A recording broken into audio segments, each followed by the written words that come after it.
suis Évangile chez Cédric. Aujourd'hui, j'aimerais parler avec vous sur quelque chose de très important qui est exactement la foi. Le Seigneur m'a mandaté pour quelque chose de très important ici glorieux ce que j'ai. Et cela s'appelle sur la réformation exactement et sur le réveil de l'Église. Je ne veux pas dire que je suis plus meilleur que les autres. Parce qu'il y a plusieurs personnes qui pensent ça.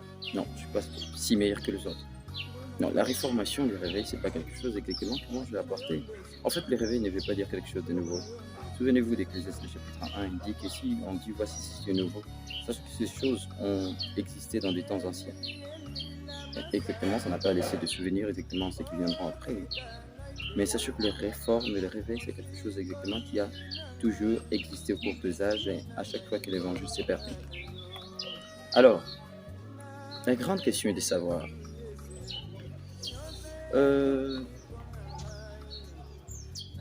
Pourquoi exactement le Seigneur peut nous confier cette tâche pendant ce temps? Bon, je ne suis pas les seuls. Je refuse de faire cette erreur, une petite erreur peut-être de lit, de pouvoir croire que je suis les seuls. Non, le Seigneur Jésus-Christ a parlé qu'il y a plusieurs personnes. Exactement, il y a des personnes conscientes qui sont assises sur leur maison, qui sont dans leur chambre exactement, qui sont conscients qu'il y a quelque chose qui ne va pas dans l'Église. Il y a quelque chose qui ne va pas dans leur foi. Il y a quelque chose des hommes de Dieu savent. Il y a quelque chose exactement qui ne va pas avec les systèmes liturgiques exactement de l'Église, qui empêche le Saint-Esprit exactement d'avoir le contrôle total. Mais ce sont les organismes et des organisations des hommes qui prennent le contrôle total. Donc le Saint-Esprit exactement est attristé de tel point que la puissance ne se manifeste pas. Mais lorsque je vais parler de la foi qui manifeste la puissance, mais c'est quoi la foi? Mais c'est quoi la puissance? Parce qu'aujourd'hui, il y a exactement une petite confusion sur exactement la foi. La foi exactement vient de pistis en grec, qui veut dire exactement une ferme assurance. Aussi, si je peux définir ça selon moi, la foi c'est aussi une monnaie exactement qui permet d'acheter au ciel. C'est aussi une puissance, la foi, oui, qui déplace le montagne. Voilà. Donc c'est un peu dans ce sens-là que je peux définir ça d'une manière personnelle aussi, en la lumière des Écritures. Je parle parce que dans la foi nous avons des dimensions. Nous avons la foi de Marc le chapitre 11, verset 22 à 23, et nous avons exactement la foi de 1 Pierre le chapitre 1, verset 9. Vous obtiendrez l'essai de vos âmes au prix de votre foi. Donc la foi là, c'est exactement un moyen aussi de pouvoir obtenir le salut, mais aussi nous avons la foi comme étant un moyen de dégager une puissance concrète, ok, pour démontrer la gloire de Dieu. Alors, ici j'aimerais parler d'abord de foi, de la foi étant que puissance, et puis je vais entrer de la foi étant que moyen d'obtenir le salut. La foi en tant que puissance, vous savez, le Saint-Esprit a dit faible exactement pour des personnes qui aiment la vérité. Et lorsque je parle de la vérité, je ne parle pas d'un mot, d'une phrase ou d'une chose. Je parle de la personne. Jean 14, verset 6.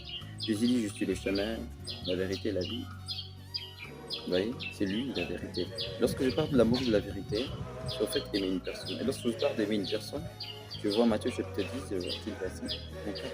Jésus dit, un disciple ne pas plus que son maître, ni un serviteur plus que son Seigneur. Il suffit d'un disciple d'être traité comme son maître et d'un serviteur comme son Seigneur. 1 Pierre chapitre 4, verset 1. Christ ayant souffert dans le corps, vous aussi soyez armés de la même pensée. Un disciple. C'est-à-dire, lorsque je parle exactement d'un disciple, de celui qui aime la vérité, je parle d'un disciple exactement qui imite la vie de Christ. Et le Saint-Esprit a dit faible pour celui qui imite la vie de Christ. C'est-à-dire, lorsque tu n'es pas sensible, Christ ne t'intéresse pas, la vie de Christ exactement n'est pas reflétée en toi, le Saint-Esprit n'a pas dit faible exactement. Parce que la puissance ne provient pas de l'extérieur comme plusieurs le pensent. Ils pensent qu'en forçant le jeûne, le prière, c'est pour forcer Dieu de manifester quelque chose, mais c'est faux. Qui t'a dit on jeûne pour ça? Non, on ne jeûne pas pour ça. Qui t'a dit on se retraite exactement pour que Dieu puisse agir? C'est comme si on est en train de forcer Dieu de le convaincre par le jeûne. Non, c'est faux. Toutes ces choses-là, toutes ces choses externes sont faites un moyen pour nous de nous exercer à pouvoir donner accès au Saint-Esprit de travailler. Ce n'est pas fait de convaincre le Saint-Esprit de pouvoir agir par de jeunes, non. C'est rendre notre esprit, notre intelligence accessible à l'intelligence de Dieu notre esprit accessible aussi, de rendre notre esprit accessible au Saint-Esprit, afin que le Saint-Esprit puisse faire son opération, mais c'est pas pour convaincre Dieu. D'où la puissance est quelque chose de l'intérieur, c'est-à-dire c'est quelque chose arrangeable à partir de l'homme, à partir de l'intérieur. C'est-à-dire si l'intérieur est pourri, si l'intérieur est inconscient exactement de la volonté exacte de Christ, si l'intérieur exactement n'a pas la foi qui est caractérisée par la sensibilité à porter les fardeaux de Dieu, la sensibilité à remettre la gloire à Dieu, la sensibilité à rendre des actions de grâce à Dieu, c'est-à-dire à Jésus, parce que c'est lui notre Dieu, l'unique Dieu. Alors, peu importe le force, le sacrifice qu'on fait, voilà, ne vivra pas la puissance. Et l'Église ne comprend pas que cette puissance doit se travailler à partir de la pureté de l'intérieur. C'est la pureté de l'intérieur. Purifier le pensée, première dimension, le cœur, l'esprit, l'âme, le corps. Et là, la puissance est réelle. Ce ne sera pas quelque chose à convaincre Dieu avec de prières de 1 heure. Il est question de dire lève-toi et marche. Amen. Alors, il y a une confusion exactement entre manifester la puissance, c'est-à-dire par la foi. Nous pensons que la foi sert à convaincre Dieu. Non, la foi sert à bénir Dieu pour ce qu'il a déjà fait.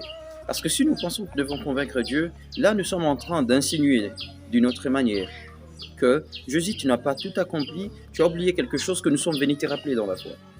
Que Seigneur, tu avais dit, voilà, tu dois guérir. C'est comme si, je ne dis pas pour, voilà, rappeler Christ, mais je dis ça comme si je vais apprendre Christ. Exactement, tu as oublié exactement de faire ceci. Non, c'est pas comme ça que fonctionne la foi. La foi, le secret, il y a ce qu'on appelle le code dans les Écritures. Le code biblique caché dans les Écritures qui nous démontre quelles sont la profondeur d'une puissance réelle. Ce n'est pas un magicien simplement de faire la puissance, de manifester la puissance. C'est leur connexion interne avec le spirituel qui en fait en sorte que quelque chose se manifeste. Mais ce sont de fausses choses. Pourquoi? Parce que ça ne sauve pas l'âme, ça ne touche, ça ne transforme pas.